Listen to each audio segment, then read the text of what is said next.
विधानमंडल का मानसून सत्र आज से शुरू हुआ। विपक्ष ने मणिपुर की घटना को लेकर हंगामा की अपनी बात पहुंचाने की कोशिश करी, लेकिन उनकी बातों को सुना नहीं गया। हमारे साथ बात करने के लिए मौजूद हैं कांग्रेस की वरिष्ठ नेता हैं आराधना मिश्रा जी। लगातार आपने मैम ये मांग उठाई है, लेकिन उस पर चर्चा नहीं हुई, क्या कहना चाहेंगे? देखिए, मणिपुर की घटना अगर वो इस देश की ही नहीं पूरे विश्व में इस घटना की आलोचना हुई, और क्यों नहीं होगी।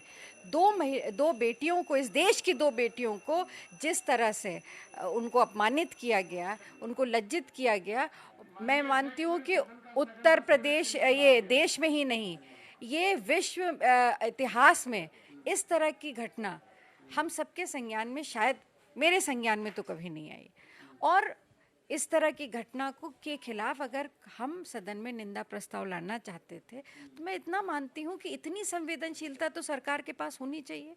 अगर आप मणिपुर की बेटियों के लिए सम्मान के साथ खड़े नहीं हो सकते, तो कम से कम विपक्ष के लाए हुए निंदा प्रस्ताव पर दो शब्द तो कह सकते हैं। उसको पास करने के लिए आप स्वीकार्यता तो दे सकते हैं। क्या आपके अंदर जरा भी संवेदनशीलता नहीं रह गई?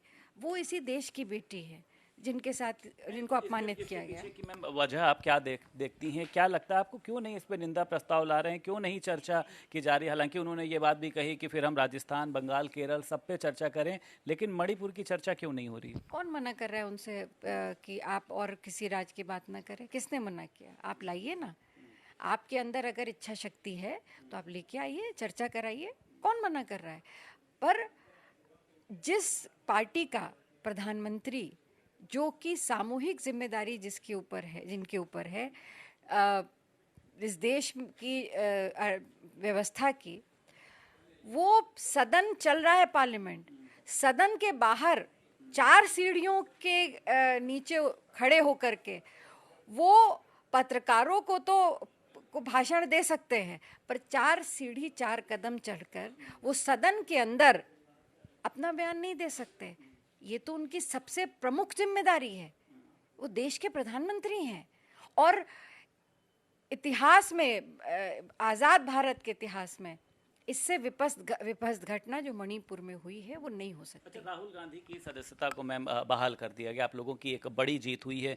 मानती हैं 2024 में इसको लेकर अब मजबूती मिलेगी, अब बोल सकेंगे वो सही से? देखिए, ये असत्य पर सत्य की जीत थी, और हमें अपनी न्यायपालिका पर पूरा विश्वास था। उच्चतम न्यायालय के, सर्वोच्च न्यायालय के इस फैसले का हम स्वागत करते हैं, आभार व्यक्त करते हैं, और खासकर इस देश की लोकतंत्र की जीत हुई है, क्योंकि जिस जनता ने राहुल जी को वोट देके जिताया था, उनकी जीत है, तो इसका हम स्वागत करते हैं। बहुत शुक्रिया मैम बात करने के लिए। हमारे साथ आराधना मिश्रा जी मौजूद थी। साफ तौर पर उनका कहना यह है कि जिस तरीके से राहुल गांधी की सदस्यता को बहाल किया गया है, वो कांग्रेस पार्टी की एक बड़ी जीत है। लखनऊ से वीडियो जर्नलिस्ट के वर्मा के साथ संदीप खेर, भारत समाचार।